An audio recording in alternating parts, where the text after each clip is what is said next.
స్త్రీలు స్నానం చేశాక పాటించవలసిన నియమాలు. స్నానం చేసిన తర్వాత వెంటనే ఆ పని చేస్తే ఏం జరుగుతుందో తెలియాలంటే ఈ వీడియోని మీరు ఎక్కడా స్కిప్ చేయకుండా చివరి దాకా చూడాల్సిందే. ప్రతి ఒక్కరూ తన జీవితాన్ని హాయిగా గడపాలని కోరుకుంటారు. జీవితంలో దేనికి లోటు ఉండకూడదు అని భావిస్తూ ఉంటారు. తమ జీవితం సంతోషంగా ఉండాలని దేవుళ్లకు పూజలు చేస్తూ ఉంటారు. అయితే ఈ సమయంలో తెలిసి తెలియక చేసే తప్పుల కారణంగా ఒక్కోసారి సత్ఫలితాలను పొందలేకపోతారు. అటువంటి పరిస్థితిలో కొన్ని విషయాల్లో జాగ్రత్తలు తీసుకోవడం ద్వారా అటువంటి పొరపాట్లు నివారించవచ్చు. ముఖ్యంగా స్త్రీలు కుటుంబాన్ని నడిపించే బాధ్యతలో కీలక పాత్ర పోషిస్తారు. ఇక అటువంటి స్త్రీలు కొన్ని నియమాల గురించి తెలుసుకుంటే ఆ ఇంటికి లక్ష్మీ కటాక్షం కలుగుతుంది. మరి స్త్రీలు స్నానం చేయకుండా ఏ పనులు చేయకూడదో ఇప్పుడు ఈ వీడియోలో మనం తెలుసుకుందాం. అలాగే స్నానం చేశాక ఏమేం పనులు చేయకూడదో కూడా తెలుసుకుందాం. చాలా మంది స్త్రీలు స్నానం చేయకుండానే రకరకాల పనులు చేస్తూ ఉంటారు. అయితే స్నానం చేయకుండా కొన్ని పనులు చేయకూడదని వాస్తు శాస్త్ర నిపుణులు సూచిస్తున్నారు. మహిళలు స్నానం చేసిన తర్వాతనే కొన్ని పనులు చేయాలని, స్నానం చేసి ఈ పనులు చేయడం వలన లక్ష్మీదేవి అనుగ్రహం లభిస్తుందని, కుటుంబంలోని వారంతా సంతోషంగా ఉంటారని సూచించబడింది. స్త్రీలు డబ్బులను ముట్టుకునేటప్పుడు స్నానం చేయకుండా ముట్టుకోకూడదు. అందుకే ఉదయాన్నే స్త్రీలు స్నానం చేసి పనులు చేసుకోవడం ప్రారంభించాలని పండితులు చెప్తున్నారు. స్నానం చేయకుండా డబ్బులు ముట్టుకుంటే లక్ష్మీదేవికి కోపం వస్తుందని, ఇంట్లో దరిద్రం తాండవిస్తుందని చెప్తారు.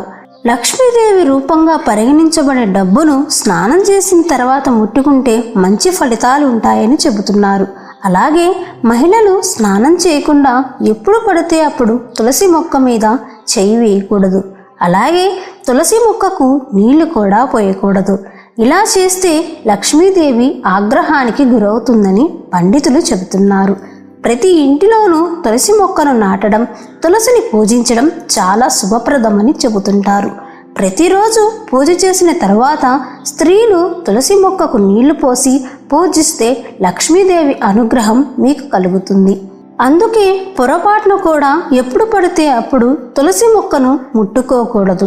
స్నానం చేసిన తర్వాతనే తులసి మొక్కకు నీళ్లు పోయాలని గుర్తుంచుకోండి. కొంతమంది స్త్రీలు స్నానం చేయడానికి ముందే జుట్టు దువ్వుకుంటూ ఉంటారు. ఇది ఏమాత్రం మంచిది కాదని వాస్తు శాస్త్ర నిపుణులు చెప్తున్నారు. ఇలా చేయడం వల్ల ఇంట్లో పేదరికం వస్తుందని, అలాగే ఇంట్లో ప్రతికూల శక్తులు వచ్చి చేరతాయని వాస్తు పండితులు చెప్తున్నారు. అందుకే జుట్టు దువ్వుకునే ముందు తప్పనిసరిగా స్నానం చేయాలని, ఆ తర్వాతనే తల దువ్వుకోవాలి అని చెప్తున్నారు. అప్పటి వరకు తలలో దువ్వెన పెడితే మంచిది కాదని కూడా సూచిస్తున్నారు. అలాగే స్నానం చేయకుండా వంటగదిలోకి వెళ్ళకూడదని, వంట చేయకూడదని సూచిస్తున్నారు. ప్రస్తుతం ఉన్న బిజీ లైఫ్లో చాలామంది మహిళలు స్నానం చేయకుండా వంట చేస్తున్నారు. అంతేకాదు స్నానం చేయకుండా టిఫిన్ భోజనం కూడా తీసుకుంటున్నారు. ఇది ఏమాత్రం మంచిది కాదు. స్నానం చేయకుండా వంట చేస్తే, అలాగే ఆహారం తీసుకుంటే రోగాల బారిన పడే ప్రమాదం ఉందని పండితులు సూచిస్తున్నారు. స్త్రీలు స్నానం చేయకుండా వంట చేయడం వల్ల ఇంట్లో ప్రతికూల ప్రభావం ఏర్పడుతుందని అంటున్నారు. అందుకే స్త్రీలు ప్రతిరోజు స్నానం చేసిన తర్వాత మాత్రమే వంటగదిలోకి వెళ్ళి ఆహారాన్ని సిద్ధం చేయాలి. అలా కాకుండా స్నానం చేయకుండా వంటగదిలోకి వెళ్తే అన్నపూర్ణాదేవిని అవమానించినట్టే అవుతుంది. తద్వారా అన్నం దొరకని కఠినమైన పరిస్థితులను ఎదుర్కోవాల్సి వస్తుందని పండితులు చెప్తున్నారు. స్నానం ఎలా చేయాలి, స్త్రీ పురుషులు పాటించవలసిన నియమాలేంటి, ఏ సమయంలో స్నానం చేయకూడదు అనే విషయాల గురించి ఇప్పుడు తెలుసుకుందాం. మనిషి జీవితంలో స్నానం నిత్య ప్రక్రియ. వాస్తవానికి స్నానం కనీసం 20 నుంచి 30 నిమిషాలు చేస్తే మంచిదని చెప్తున్నారు. ముందు 4 చెంబుల నీళ్లతో శరీరం మొత్తం తడిపి సున్నిపిండితో రుద్దుకొని, ఆపై మరో 7-8 చెంబుల నీళ్లతో శరీరాన్ని శుభ్రం చేసుకోవాలి. స్నానంలో రకాలు. ప్రభాత వేళ 4-5 గంటల మధ్య చేసే స్నానం ఋషి స్నానం. ఉదయం 5 నుంచి 6 గంటల మధ్య చేసేది దైవ స్నానం. ఉదయం 6 నుంచి 7 గంటల మధ్య చేసేది మానవ స్నానం. ఆ తర్వాత చేసే స్నానం రాక్షస స్నానం. స్త్రీలు ఎలా స్నానం చేయాలి? స్త్రీలు స్నానం చేసేటప్పుడు మౌనంగా ఉండాలి.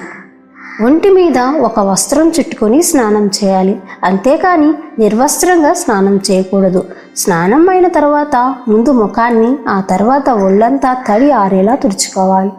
స్నానం చేసిన వెంటనే చూపుడు వేలును ఉపయోగించకుండా నుదిటిన బొట్టు పెట్టుకోవాలి. ఆ తరువాత మీ పనులకు ఉపక్రమించాలి. పురుషుల స్నానం ఎలా చేయాలి? అన్ని స్నానాల కన్నా సముద్ర స్నానం శ్రేష్టం. ఎందుకంటే ఉప్పు నీటి వల్ల శరీరంలోని మలినాలు తొలగిపోతాయి. రెండోది నదీ స్నానం. వేకువజామున నదీ స్నానం చేస్తే అనేక చర్మ రోగాలు దూరం అవుతాయని చెప్తారు. నదీ జలాలు కొండలు, చెట్లను తాకుతూ ప్రవహిస్తూ ఎన్నో వనమూలికలను తనతో పాటు తీసుకొస్తుంది. అందుకే నదీ స్నానం ఆరోగ్యానికి ఉత్తమమైనదిగా చెప్తారు. ఇక చివరిది ఇంటి స్నానం. అతి వేడి నీటితో కానీ అతి చల్లటి నీటితో కానీ స్నానం చేయకూడదు. గోరువెచ్చటి నీళ్ళతో స్నానం చేస్తే శరీరం లోపల ఉన్న అవయవాలకి మంచిదంటారు. అయితే మగవారు కూడా మొండిమలతో స్నానం చేయరాదని శాస్త్రం చెబుతుంది. ఏ సమయంలో స్నానం చేయాలి? స్నానం చేసే సమయం మన ఆరోగ్యంపై ప్రభావం చూపుతుంది అంటారు. సహజంగా అందరం ఉదయం స్నానం చేస్తుంటాం.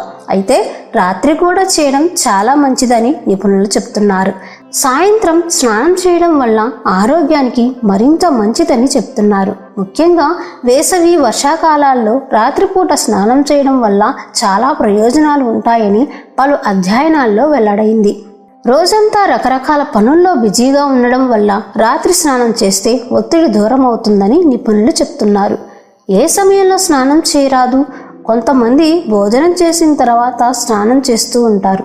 ఇలా చేస్తే మాత్రం ఆరోగ్యానికి అస్సలు మంచిది కాదని నిపుణులు సూచిస్తున్నారు. ఆయుర్వేదం ప్రకారం ఆహారం తీసుకున్న తర్వాత దాదాపు 2 గంటల పాటు స్నానం చేయకూడదు. ఇక నిద్రకు స్నానానికి మధ్య కాస్త సమయం ఉండేలా చూసుకోవాలి. స్నానం చేసిన వెంటనే నిద్రకు ఉపక్రమించడం కూడా అంత మంచిది కాదని నిపుణులు చెప్తున్నారు. మరో ముఖ్య విషయం ఏంటంటే ఎక్కువసార్లు స్నానం చేయడం కూడా అసలు మంచిది కాదట. స్నానం శరీరాన్ని శుభ్రపరచడమే కాకుండా మన మనస్సును కూడా శుభ్రపరుస్తుంది. పురాతన కాలంలో దీని గురించి ఒక సామెత కూడా చెప్పబడింది. స్నానం శరీరం, మనస్సు రెండింటిని శుభ్రపరుస్తుంది. అందుకే మనకు స్నానం చేయడం చాలా ముఖ్యమని పెద్దలు చెప్తూ ఉంటారు. ఈ వీడియో కనుక మీకు నచ్చితే ప్లీజ్ లైక్ చేసి మీ ఫ్రెండ్స్ అండ్ ఫ్యామిలీ మెంబర్స్కి షేర్ చేయండి. అలాగే మా కొత్త వీడియోస్ మీకు వెంటనే చేరాలంటే మా ఛానల్ని సబ్స్క్రైబ్ చేసుకొని పక్కనే ఉన్నటువంటి బెల్ ఐకాన్ని ప్రెస్ చేయండి. ధన్యవాదాలు.